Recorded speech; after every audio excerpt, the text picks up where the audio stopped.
There are a lot fewer two-parent families. What's worth more, $1 today or $1 tomorrow? Almost nobody gets out of love alive. Prisoners' rights is out of sight, out of mind. Is your brain on God? You ain't ready to There are discussions as how they thought black families we have to have them. What's worth more, $1 today or $1 tomorrow? What's worth more,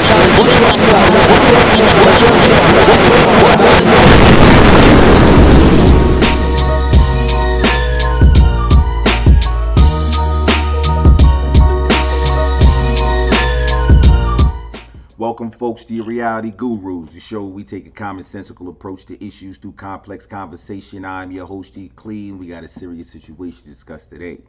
Suicide rates amongst African American children ages 5 to 11 has been on the rise and has been for the last 19 years. Got a couple of people here we want to discuss this with because it's a serious topic. First off, got my man Ray, retired corrections officer and student of history. How are you, brother? Welcome back to the Reality Gurus. I'm well, brother. God is good. Happy to hear that. Listen, DB, how are you, sir? Everything's good with you today? Yeah, man, trying to be. All right, so let's get into it. So, Ray, what are we talking about, man? In my growing up, suicide was never something that, I had issues, the peers and stuff that I was around, I had issues with, never had thoughts of it. But what I'm hearing is within the last 19 years, man, the rates have been going up. What's going on with this situation, in your opinion? Well, again, everything happens in the context. I'm not a psychologist or a psychiatrist. I'm just a parent, but that should qualify us more than enough to want to get into this issue and dissect it. I want to begin by looking at the time period itself. The time period itself is 1993 to 2012. So that takes us from the beginning of the Clinton era to the middle of the Obama years. Now I want to frame this, and I want to use a term here, neoliberalism.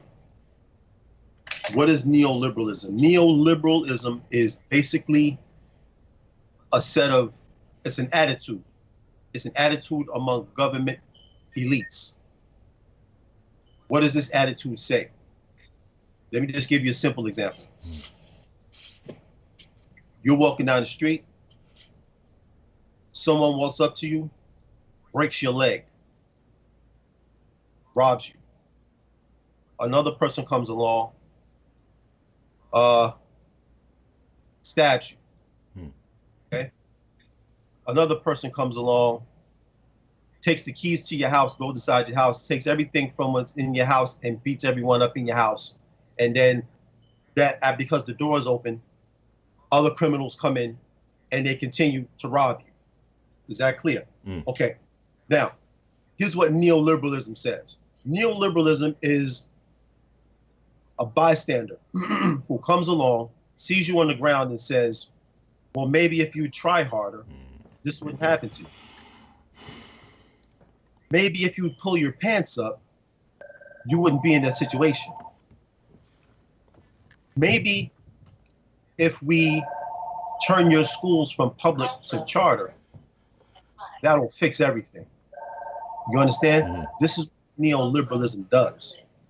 Now, when you look at what the damage that came to our communities under the Clinton and the Obama years, neoliberalism comes into our neighborhoods and says to us, basically, you're not suffering because of the historical legacy of slavery and Jim Crow. You're suffering because you should pull your pants up. You're not suffering because you need resources. What we're going to do is instead of giving you tax dollars to fully fund your schools, we're going to bring in not-for-profits. We're going to let these not-for-profits take control of your schools. That's what we're going to do. So in every aspect of our life, from schools to medicine to housing, government stepped away from responsibility from providing these items that are necessary. Government stepped away from its responsibility and turn these things over to for-profit and not-for-profit individuals to run. What does that do on the ground? It leaves you with what you see right now in Detroit, where public schools are closing and charters are taking over. It leaves you with what you see in New Orleans, for example. The best example of neoliberalism is in New Orleans. There are no public schools in New Orleans. There are no public schools in New Orleans. They are all charter. This happened on the heels of Katrina. In the middle of this trend,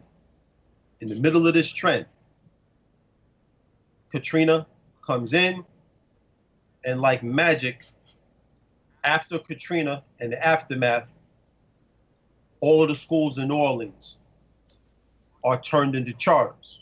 So that means that the public dollars, the government dollars, no longer go into school districts. They go into the hands of private individuals before they reach the school district. What am I pointing at here? I'm pointing out, I'm framing a situation, an attitude of government from the beginning, 1993, of the Clinton years to the middle of the Obama years, where they proceeded to strip communities of the descendants of slaves of resources that they needed. And not only did they do it, they did it with style and flair. They had Black celebrities sell it to us like this is the thing to do. So I just wanted to draw a backdrop of what Black children, descendants of slaves, had to grow up in this period. I'm just looking at the dates and just bringing it all back to me. Am I coming in clear? Yeah, you are. Loud and clear, brother. So again, there's a macro. For me, that's the macro. This trend happens and is happening against a backdrop of government plunder of our communities. You look at Baltimore, you look at Flint, Benton Harbor, Michigan. I believe that there are 9 cities in Michigan, 9 cities in Michigan. They're all majority Black cities, and they're all under emergency management of some sort. And when a city goes into bankruptcy and then under emergency management, that means that the people on the ground are going to lose services. And this is what's taking place. You're looking at plunder in Wisconsin, in the state of Wisconsin. Half of the Black neighborhoods are jails. I want to say that right. I want to pull this study up. And then while I find it, I'm going to let y'all, take over. But I just want to frame that so that we can see the macro, and then we're going to move down into the personal. Okay, so now, DB, you as usual, Ray eloquently details stuff from the beginning so you can understand it. With all of that he's mentioned, do you agree that a situation like that is a recipe for the situation that we're discussing now? These young children choosing to take their lives because of these circumstances. What do you think about it? And forgive me if I make any misunderstandings, because this is a relatively new topic since it was brought up, and now I actually started looking at it. But when I think about it, when Ray was mentioning this idea from the Clinton era to Obama, I thought specifically about the Clinton era because I remember that being the era of the super predator and the idea of these super criminals coming out of these neighborhoods, and I think about the outlook that gives on people, and I think about the effect that has on the Black community, the effect that has on Black children. Like my whole view, I don't have that macro view. So even now, a lot of this is going to be speculation, because even child psychologists don't really know why this trend is happening. A lot of it is speculation. But I always think about the mentality. I think about the psyche of people. when I think about two aspects, one from when Ray was talking about the lack of access in the first place when it comes to medicine or resources, one specifically, I remember this idea being brought across about counselors and school counselors helping in some of the situation with some of these Black kids. But at the same time, when we talk about schools, usually when there's budgeting issues, schools are the first ones that's hit. Counselors are the first ones to get taken out of the school. So that kind of limits that resources. When we talk about medical resources, benefits, Medicaid and all that stuff, a lot of this stuff when it comes to mental health, they don't get the same access or they don't get that much access. When we talk about context, and especially since this has been given a black and white outlook, usually when the same situations happen between Black children and white children will probably get more help when it comes to mental health. Black children will be taken more as behavioral issues. They'll be taken more of them acting out, and they won't even get the same outlook. So to me, there's a lot of stuff there that I really honestly have a lot more questions. I'm going to throw it out and try to work it out as I go along because it's new, but that's where I'm at with it right now, to be honest with you. Gotcha. Just listening to you guys talk, what I was wondering was, again, like, I'm just one individual from one community in, the United States, right? But, when I say that was never anything, that I was aware of at that age, right? I'm wondering if, what's changed though? Like, what's changed from then till now that's sparked this increase? Is it environmental? Is it, mainstream TV? Is it the music? Because to just say, the circumstances of these kids, the circumstances are what's doing it. I mean, we've been dealing with this shit forever. You know what I'm saying? So I'll go back to you, Ray. Like, specifically, like if we were gonna spitball, like what could it be specifically that's going on that's sparking this, this increase in the suicide rates? You know what? I can't say what's the actual trigger, because every time you see a suicide, you're seeing a decision, a final decision. What could be the final trigger? I can't say. The only thing I can do is be a detective and frame the and try to frame it in terms of understanding the situation that shape all our lives. That's why I began by examining the effect of the Clinton years to the Obama years, because there's devastation there that hasn't even been counted yet. We can't even talk about it because everybody's so busy missing Obama that we can't even toll up the damage from those years.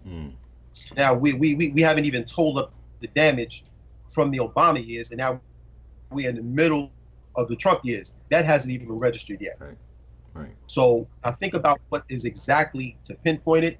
I wouldn't even put that kind of pressure on myself, because I'm convinced, after looking at all of the evidence that I've seen, that this is just a continuation. This is just the natural result. Black children are taking their lives because they're picking up on the cues. They're picking up on the cues in the culture. The cues in the culture, for example, let's look at this. Oh, shoot. Okay.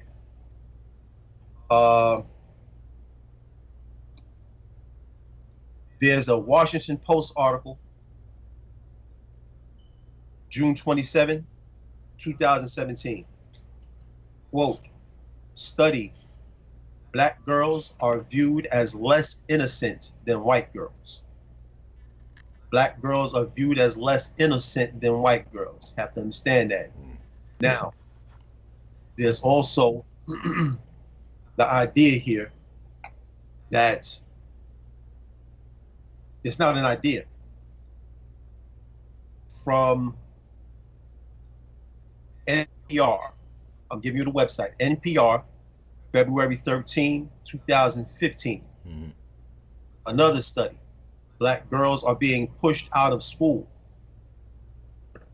Whenever you hear the word zero tolerance, Zero tolerance is code language for go after them niggas. Okay? So when you give children the impression in the society, now we've gone from the macro. The macro has shown how government has plundered black neighborhoods of resources. I just rode through the lower Ninth Ward 2 or 3 weeks ago at my sister's wedding, and I couldn't believe where I was. Down in New Orleans, you talk about. I was there for 2 days. I was only there 2 days. And the lower Ninth Ward, I felt this spirit of death. Wow. I felt death. Wow. In word. Okay? That is a government decision to plunder that neighborhood of any resources. You have to keep stating that. Government decision. So when you take it all up, our neighborhoods exist as places of plunder. You have to understand that. Now, when you talk about suicides, it's an individual decision, which to that person is the logical end. It goes in steps.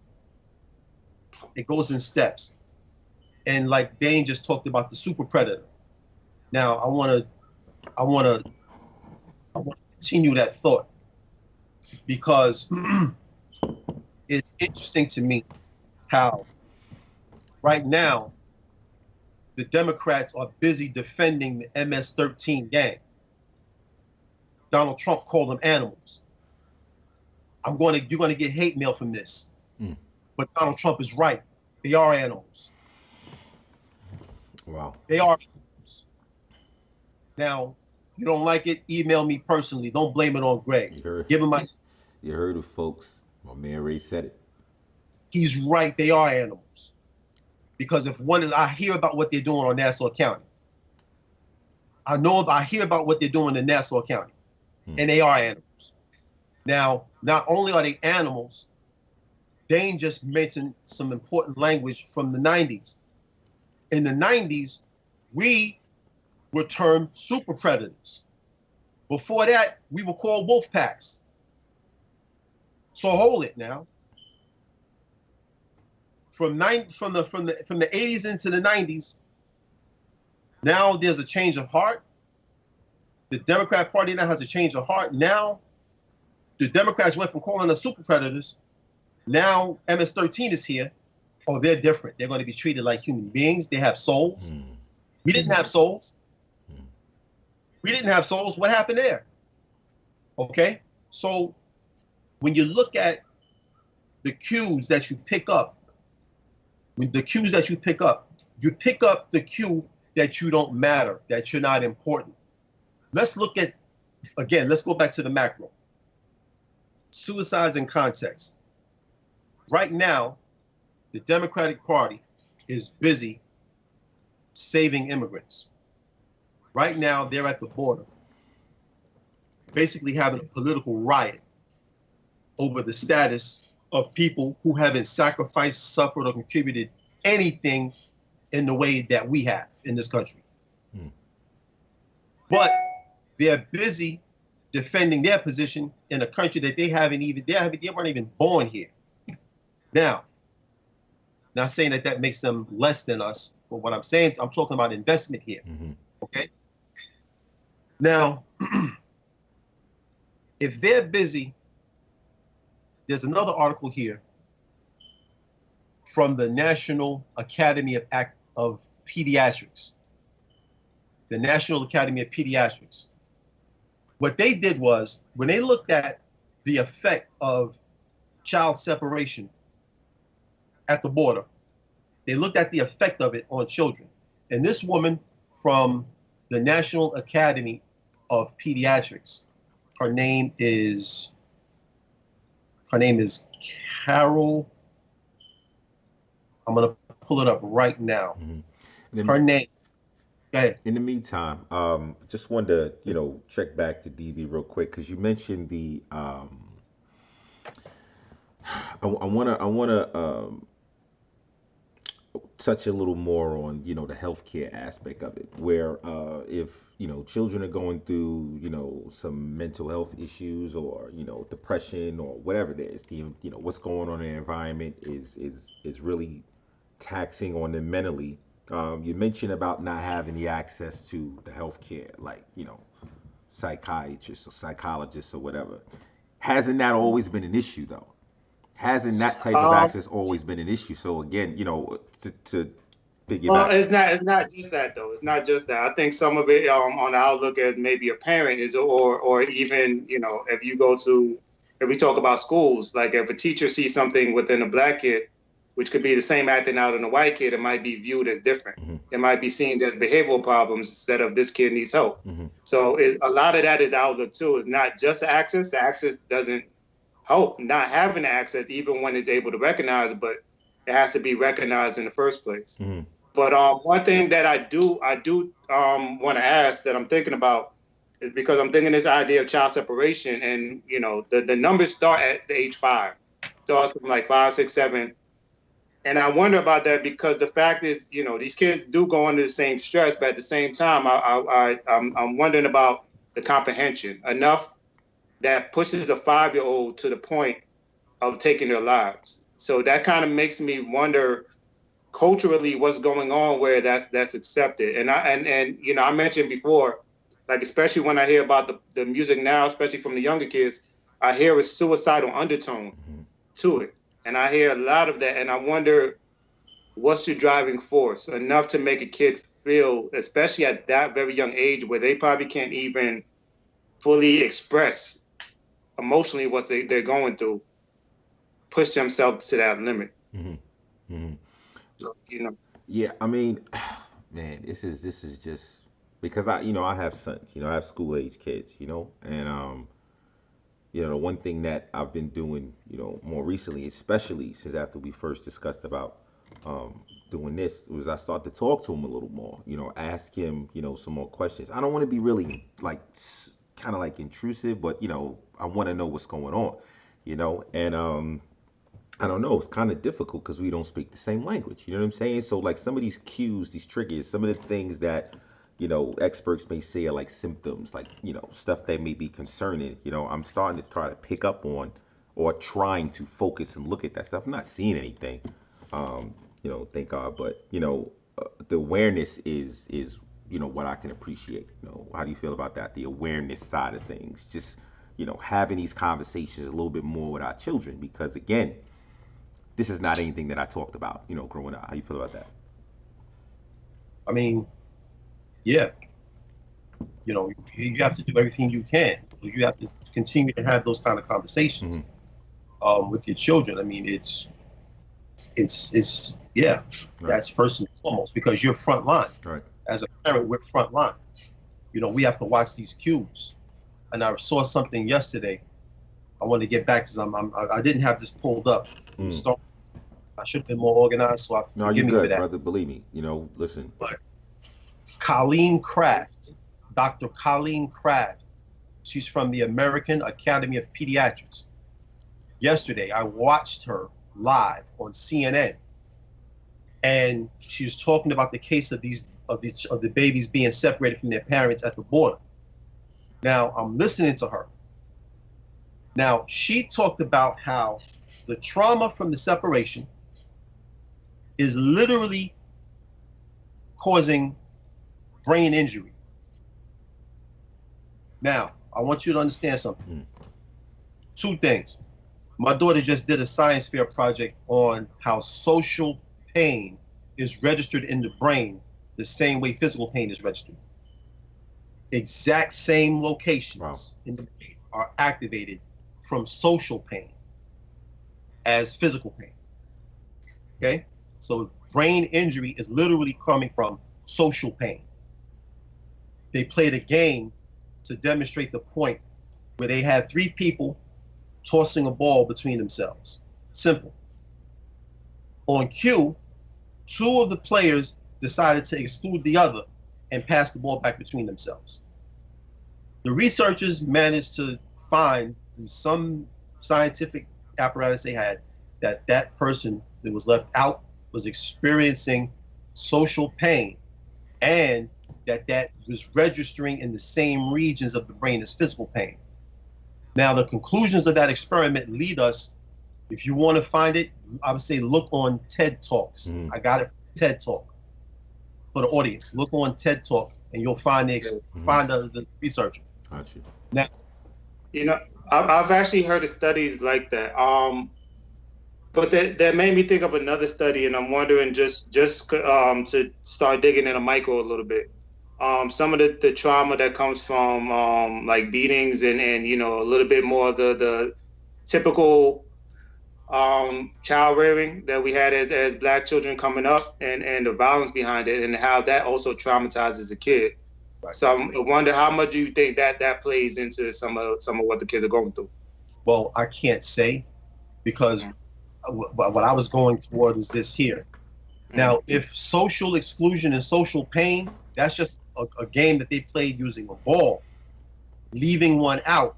Now you have to take that experiment and multiply it over hundreds of years of being left out of a social system, being left out from access to resources, being left out. You have to multiply that experiment times racism, systemic racism. So now, again, we're coming from the macro and trying to narrow it down. The only thing we can do is just trace the clues. Now, that's the first thing that came to my mind when she talked about the brain injury being experienced by these babies at the border. Now, the second thing that it made me think about was they hurried up and found biological evidence to support the claim that these government policies are unfair. They hurried up. They didn't waste any time. They didn't do a study 6 years after the fact. They, on the spot, they brought out the experts to talk about this issue. Why? Because they gave a damn. Because they cared. It's just that important to them. It's more important to them, in fact, to find reasons, because the Democratic Party needs a new base. They're tired of African Americans and their claims against this country. They want a new voter base to flush us out. So they're going to cater to these people over us. Now, they hurried up and found reasons why these government policies, biological reasons why these government policies are inhumane. I want to bring in another thing to help us frame this, okay? Right now, we're living inside another health epidemic. It's happening among middle-aged white males, women as well, but middle-aged white people. They call it deaths of despair. Deaths of despair. D-E-A-T-H-S, plural, of despair. All right, you can Google the frame, Google the term, and you'll see the research that came up. Right now, what is deaths of despair? White folks are experiencing a not so bright economic future. So in other words, instead of inheriting $1 million, they're finding out that they're going to inherit 999,000, and they're falling into despair.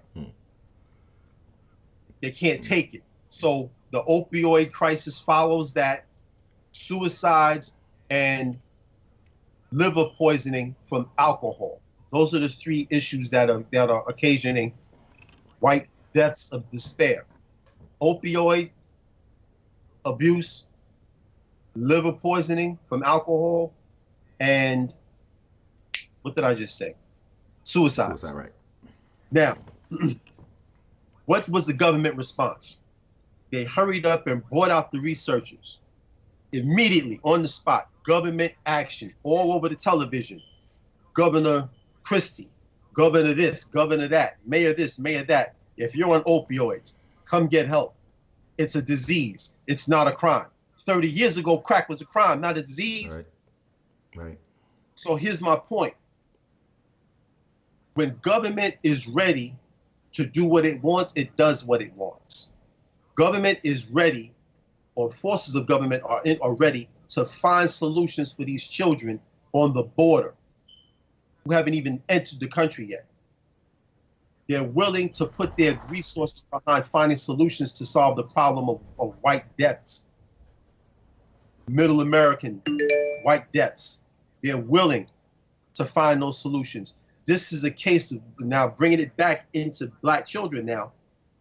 No one is willing to put the time and the resources into solving this problem. This is a problem that needs resources. This is a problem simply that needs resources. The governments, plural, are not willing. They are not willing. Black elected officials, figure them out. What are they doing on this issue? They're the ones who control the resources or have access to the resources that can help solve these problems. Right. And this is where I'm going. When I hear stories, I don't just hear the story. As a strategy for thinking, you have to take a story and you have to contextualize it. Everything is happening inside of a context. And the more we're aware of, you hear something, you can frame it and you can say, oh, now I see what's happening. And in the case of black child suicide, it doesn't interest them. It doesn't interest them to solve this. Well, I tell you what, man. This topic is definitely something that it's going to be. It's impossible for us to cram this into, the typical. We could keep going, Jay. I'm sorry to cut you off, bro. We could keep going. Oh, can you? I'm gonna break that fourth wall. We keep going I tell to you about. what, man. Folks, listen, man.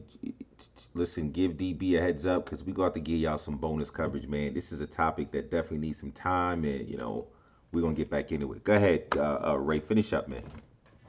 No, I'm just trying to give us. Okay, let me just, being that we have some bonus time here, I'm gonna show you my strategy for thinking. When you come from our lineage in America, here I go again. When you come from our lineage in America, I want you to think about. Imagine a picture, a whole picture of a person. Now, imagine that piece has now been shattered, and now you have, instead of a whole contiguous picture, now you have fragments. Okay? Just go with me for a minute. Those fragments blown to the wind. What am I talking about now? Here I come down the line. My job as a thinker, coming from that lineage, when I see fragments, I have to remember I'm putting together a picture that was shattered, and no one is interested in helping me figure this thing out. So when I see something in the news, I can't accept the context that is given to me, and I have to take it and recontextualize it. No, they're giving me a picture. I can't accept the picture. I have to take the element out of the picture and put it where it belongs, just like you're putting back together a puzzle.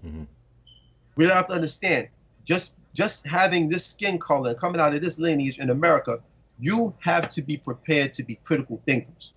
We have to be prepared to be critical thinkers. We have to teach our children, don't ever accept what's being given to you. You have to stop, analyze it, and put it back where it belongs. Because chances are somebody's lying to you or misleading you. So in the case of this child suicide thing, I have to put it inside of a context. I cannot accept, because I'm looking at one article here. One article talking about, I was thinking it was the Chicago Tribune. In any case, I'm not going to bother pulling it up right now. But research generally states, and this is the implication that you pull up from the research, black child suicides are your fault. That's that classic neoliberal attitude. It's your fault. You're not taking the time to go access healthcare. You have a stigma. Your people have placed a stigma around mental health issues. Your people have done this. It's gun violence. I'm not saying that gun violence is not playing a part and having to watch gun violence, but it's the behavior in your neighborhood. That's the reason. I can't accept that. I have to take it and put it where it belongs. So this is what I'm just opening up my mind and giving people a little strategy for thinking in America. And what am I looking at here? I think the best article, or one of the best articles that I've seen, you can find it in Ebony magazine, written by Dr. Rita. That's Rheeda Walker. Dr. Rita Walker, June 15, 2016. To me, this woman has done an outstanding job of putting this in the proper context. The proper context of the attitudes that society implants in our children. You need to be disciplined. You deserve get tough approaches. You know your schools are depleted. You're not getting an education, the education you deserve. She did an excellent job. Again, Ebony magazine, Dr. Rita Walker, June 15, 2016. Pull it up, examine it for yourselves. But I think she did an excellent job. I think she did an excellent job. The problem is we don't have people, we don't have enough dedicated people who are willing to bring this issue to the fore and give it the attention it needs. The people who should be addressing this, guess where they are? They're down at the border. They're down at the damn border. Well, you know? Let me ask you this real quick follow up. All right. What will you say? Because you're giving the broad, view. You're the basis for what creates this type of, situation. But I want to ask you, what would you say to people who feel like, okay, this has apparently been you guys' claim for years, that this, the way that you guys have been framed in this country it sucks, right? If that is the same case, if it's still the same case, how do you attribute the increase in suicides to something that's already existed? How would you explain that to someone who would ask a question like that? Oh boy, how would I attribute that? How would I? Because, and I say that because you know how it goes, man. People who don't agree with this talk, right, always look for ways to refute it. So they're going to play that devil's advocate thing. And they're going to say, well, what do you say to the people who say, well, if this is your claim for years, right, and nothing's different, how do you attribute the increase in suicides to something that hasn't changed over the past, 150 years or so, or whatever? You get what I'm saying? Yeah. Now, that's a tough question, man. That's a very tough question. Again, the only thing I can do is take a look at the clues that I see happening around us. And whatever I see, I mean, black child suicides can only happen where we live. Now, what's different from 1993 to 2018 now, let's just go ahead and move it up to 2018. What's different in our lives is the floor, the economic floor has all but fallen out from underneath communities. Economically, it got harder for single parents. The typical single black female, according to one study, has a net worth of $5. You have to understand how this impacts children. When you look at the devastation in our neighborhoods, I'm talking about government. Government devastation in our neighborhoods has only increased since 1993. It has only increased. So the circumstances around which our children have to frame their lives, the circumstances, all right, that our children have to frame their lives in, they've only gotten worse since 1993. Since 1993, how many Democrat presidents have we had? Okay, we've had 8 years of Clinton, 8 years of Obama. 1 year Bush. Is that correct? Term, you mean? What, two terms of Bush? Okay, 8 years. Yeah, 8 years. Okay, 2 terms of Bush. We've had 16 years of neoliberalism, which might as well be conservatism. We've had 16 years of neoliberal Democrats plundering black neighborhoods. That didn't happen before 1993. Before 93, the politics of the Democratic Party, for instance, our best friend, my opinion, our best friend in the White House in history, Lyndon Baines Johnson. Here we go. Talk about it. Lyndon Baines Johnson. He's a man who in 1965, he delivered the commencement address to Howard University. You don't believe me? You can YouTube it. All right. You find it. Folks, you hear Ray's talking. Pay attention, man. Go ahead, brother. If you Google, he had the courage to stand before black graduates at Howard University and say, it's not enough for us to just talk about equality. No, we have to, I'm paraphrasing here, we have to go in and repair what we broke. He said that in 1965. 8 years later, in the 70s, this new idea, they called it the New Democrat thing. It began in the early 70s. Really, it began with Daniel Patrick Moynihan, liberal senator, liberal Democrat senator. He began what he called the policy of, well, he recommended to Nixon. He recommended to Nixon after the ghettos had burned in the 60s. He writes a memo, and I'm going to ask you to Google it, benign neglect, B-E-N-I-G-N, neglect. Look up the benign neglect memo, and he recommends to a Democrat now, supposed to be our liberal friend, he recommends to Nixon, the Republican enemy, he recommends to him that no more resources get spent on fixing the problems in the ghetto, that we should turn our attention in the benign neglect memo. He advocates, instead of focusing on fixing the situation around the descendants of slaves, he advocates turning their attention to Puerto Ricans, Native Americans, and other minorities. That's a quote. Really? The benign neglect memo. Benign neglect memo. Okay. Look that up yourself and you'll see what I'm talking about. I wouldn't make that up. Right.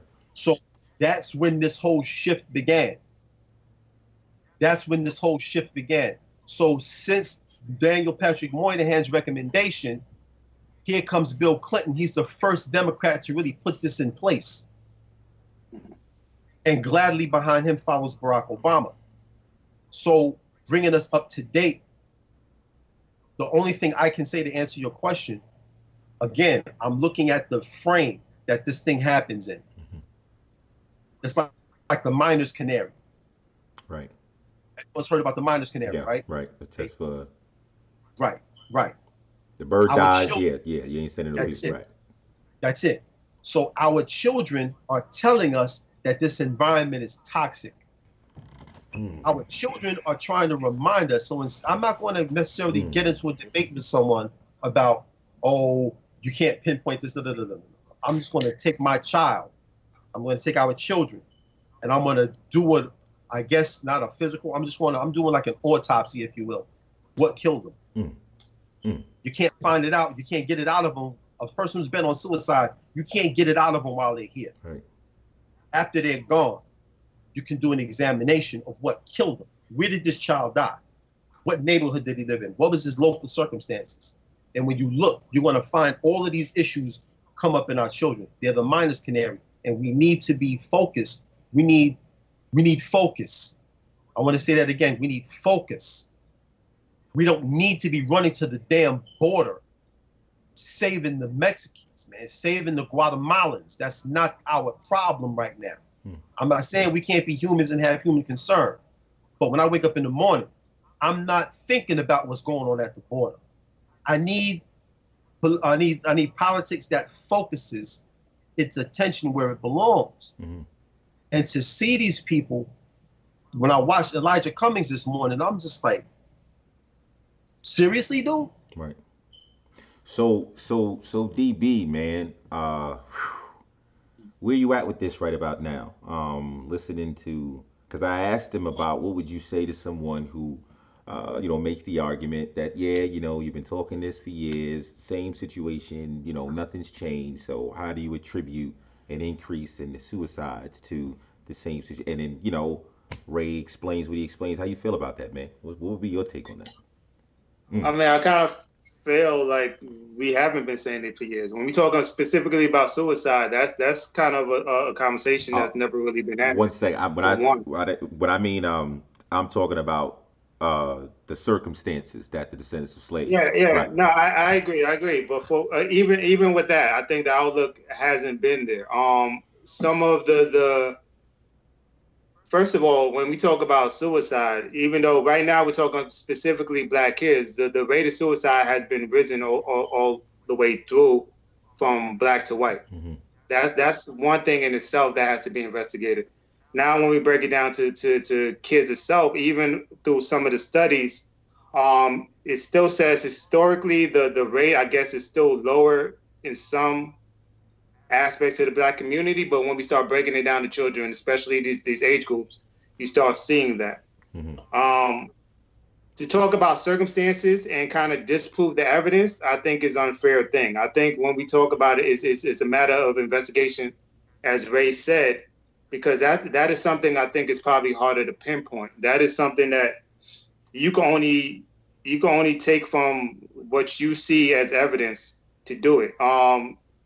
Even the stuff he talked about, Daniel Patrick Moynihan, and from what I know of him, and I don't know if it was the same speech, is when the super predator came in. That's when all of this idea started about criminalizing certain groups of people more because they're going to be super criminals. A lot of that goes into this idea, to me, when it comes to, we talk about especially Black communities and being mentally impoverished in a way, this idea of PTSD. And it kind of all falls down to that to me. It falls down to this aspect of constantly being beaten, constantly being told you're this kind of person, to a point where you believe it. I go back to this thing, and I'm gonna fuck his name up, but this guy, Gernot Madrell, who was a psychologist from Europe somewhere, who was brought in to have this idea about the Negro problem back in the day. And he did all his research. He went with another African-American psychologist. They went to all these towns and cities of Black people, and they looked at them. And at the end of it, he said, basically, it's not a Negro problem, it's an America problem. It's not that the fact that the Negro has an issue, it's the way that you view them is the problem. It's the way that you treat them is the problem. And this is consistent. I can't say what has changed specifically since then, but I know it's a consistent problem. The only thing I could say, most likely, to me, is probably the culture. Again, this is a new thing for me. This is something that I haven't studied. I probably never get to the point of being a researcher like Ray does, but it's something that, to me, that is interesting, that should be looked at. It should be investigated, because there are trends that have been growing. This is not new. Even when I was looking at some of the research, some of this research I was looking at was from years ago, like 3 years ago, up to like a few months ago, and it's steady. So it's not like it's going down. It's not like it's an ebb and flow. This is a steady climb up that it has to be looked at. It is, because if you look at one more thing that I've been thinking about, and this is in connection with these mass school shootings, these school mass shootings, right? There's something that I see as a connecting point between this and Black child suicides, and that's this: at the founding of this country was founded on a spiritual disease, and it's never been dealt with. So occasionally, when you see these school shootings, when you see these mass killings, that's like vomiting. You know what I mean? If you don't address the issue, you're going to vomit. It's got to come out of you some way. Our child suicides, this is vomiting. This is vomiting. Right.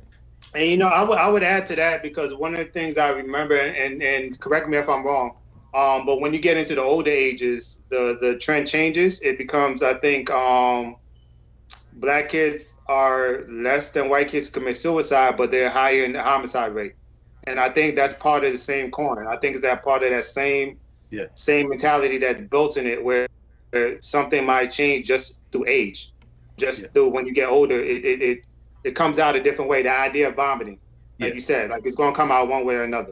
Right. So if you look at like when they go from 5 to 11, now this is where the real scientists have to come into it, because there's brain chemistry. There's brain chemistry that affects people in that age, young people in that age group, that doesn't necessarily translate into a 12, 13 and up. So they went from 5 to 11 for a reason, a neurological reason that I'm not qualified to address that. But there's science behind this, and there's science that we're not privy to. But the effects of it are showing up. So it's important for us to, I'm not talking about a physical body here. I'm talking about just take the situation. It's important for us to take the situation and walk it back as much as we can, you know, and but I don't see a willingness. I don't see a commitment from government. I don't see a willingness from media to put a light on this. So we've got to sit here and speculate and come up with the best conclusions we can, you know? Well, I'll tell you what, man, to as far as that point, I wonder how much, this all right. I I've been real, clear about the fact that I do, every now and again listen to some of the newer music out here, these newer mumble trap.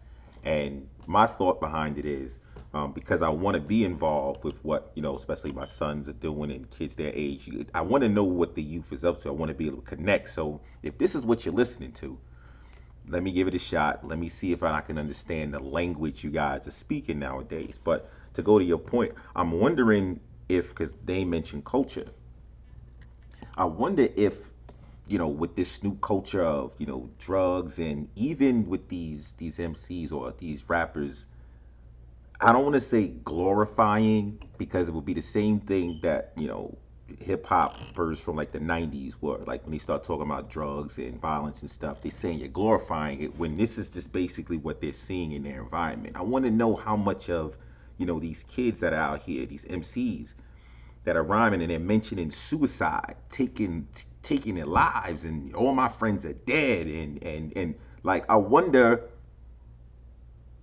I gotta be careful with this because I'm with the expression through music. I'm wondering if how much of this music, the influence, is kind of making it, I don't want to say okay for Yeah. kids to kind of take that route, but I mean, I'm trying to be careful about this, man. But I want to get to the root of it. I want to kind of think about some of the things these kids are going through, and what it is that's pushing them off this edge, man.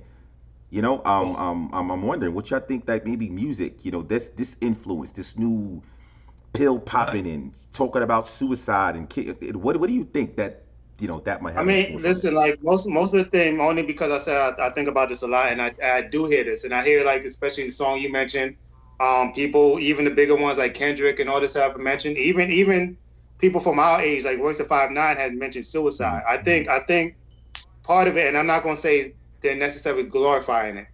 I think there maybe be some level of awareness. If I want to take the whole idea of art imitates life, maybe, possibly. I think the problem comes, though, is when that becomes into the hemisphere now. Um, there's no comprehension on the other side. A kid cannot necessarily break it down about, oh, he's trying to aware me, or I need to reach out to somebody. There's still a disconnect Mm-hmm. between those two. It's the same thing with almost all entertainment. Mm-hmm. When we talk about, the materialism or the misogyny and all that, there's always that separation because the kid doesn't know the difference between entertainment and real life. Mm-hmm. Mm-hmm. And I think that's mainly the problem. But it's still something there because, like you said, you see it. Like I hear it a lot now in the music. It's what is he's slipping my mind. The song that was really big, the suicide song, biracial kid, glasses. What is his name? I keep wanting to say Prophet, but that's not his name.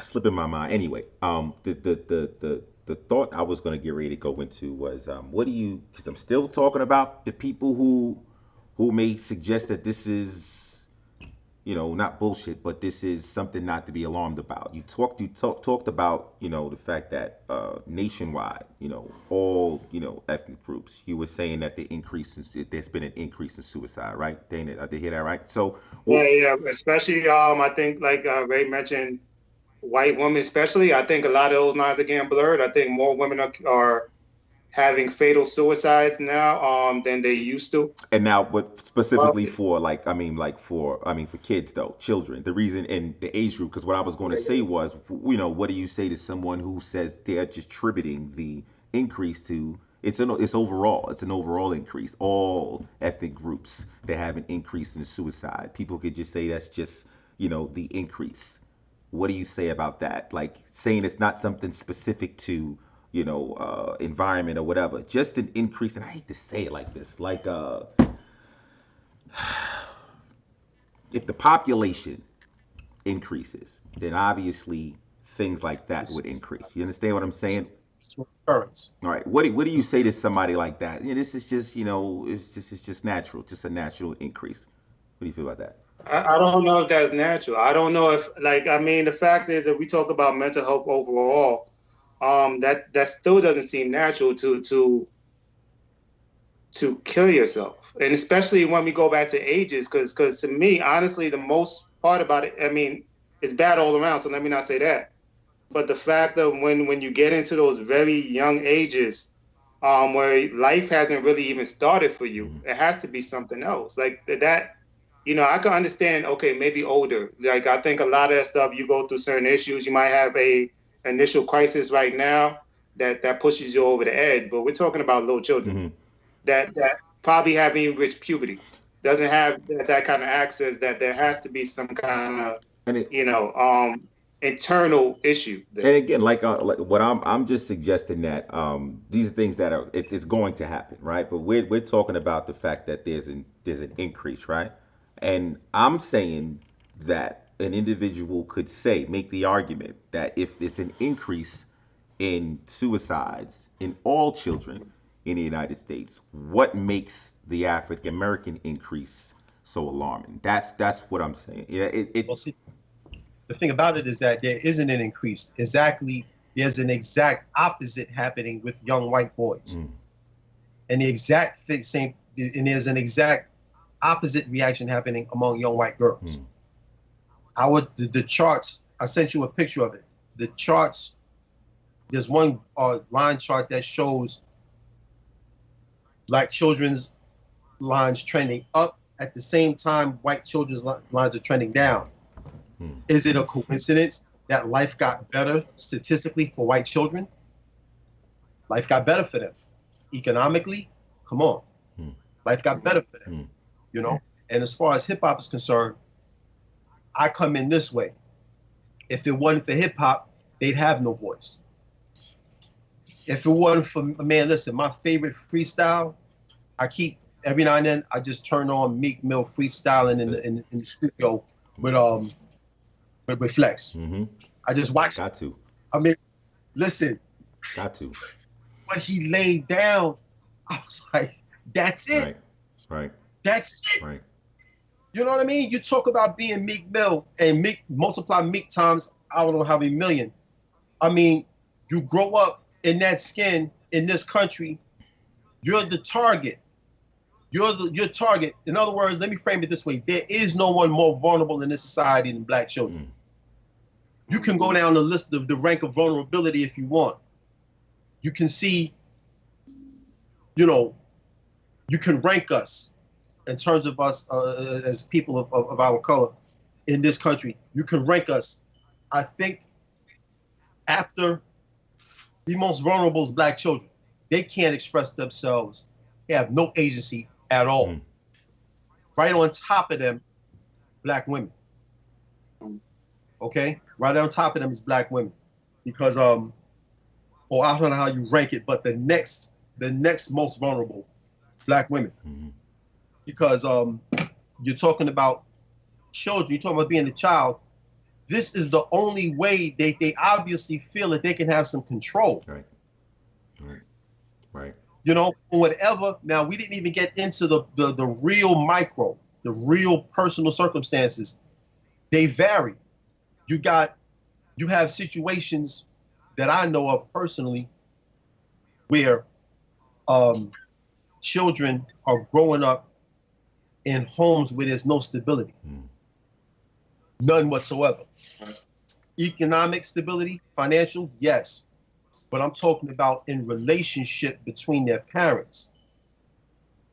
Mommy's over here, daddy's all the way over there. You know, they're both doing their own thing, whatever that might be. And they got to watch this. You know, but I don't want that to be my starting point. I want you to understand that. I don't want that to be my starting point, because that gives fuel to the neoliberal say, see, it's your fault. Right. No, calling the whole thing into question. Right. Well, I'm calling the whole thing into so question. then, all right. So let's do this then. Okay. So if we attribute, like, let's go back to, you mentioned neoliberalism. You mentioned 16 years of this.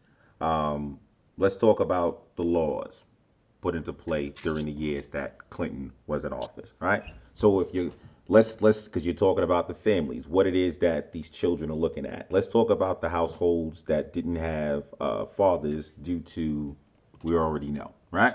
The mass incarceration stuff. Could this just be, let's say, just be like to simplify it, but just the result of all of that took place 20 years ago? The result of not having that father there, and then that child going through all of the stuff that you've just describing, but now not even having that male, or even that stability, that family to kind of keep you grounded, you know? Yeah, definitely. Gotcha. See, I mean, because this is, I want to be able to shut down any argument that we shouldn't be paying attention to this increase because everything's been the same. I like the fact that you broadened this. I can even point to, because I like the fact that we're talking about from 93 to 2012, you know, what years, like what that encompasses the time that Clinton was in office. So we can talk about, you know, those laws and stuff that kind of broke up the African American family. I'm just wondering if that would be, you know, just the result of all of that stuff that we were going through. And now you got these children out there 20 years ago, well, 20 years later, who are not even equipped to raise other children. I mean, it's a lot, man. It really is a lot, man. And I'm wondering if this is just, if this is a result of all of that stuff that was going on back in those years, is it going to get worse? Is this stuff going to get worse? I don't want to see it get worse, but unfortunately, the forecast doesn't look good, bro. Well, this is the reason why, you know, I like having these discussions, man, because it's the awareness, man. If we're not talking about this stuff, you know, we're just going to be, I guess, subjected to more of this stuff, and I don't want to see it get worse. But folks, man, I tell you what, man, I appreciate the fact that we got this bonus time. We had a great show, but we do have to go. Let me go ahead and thank my man Ray. Always a pleasure when you get here and lay out your thoughts. We appreciate it, brother. Thanks for coming through. DB, Thanks for the space. you got it, man. DB, listen, man. We'll have to figure out, you know, another opportunity to kind of expand this conversation, get some more people in there. But folks, if you like what you saw today, like, share, subscribe, comment. Definitely, it's a topic that we would definitely want to talk about. But I'm G Cleve, my man Ray, DB, Reality Gurus. Take care.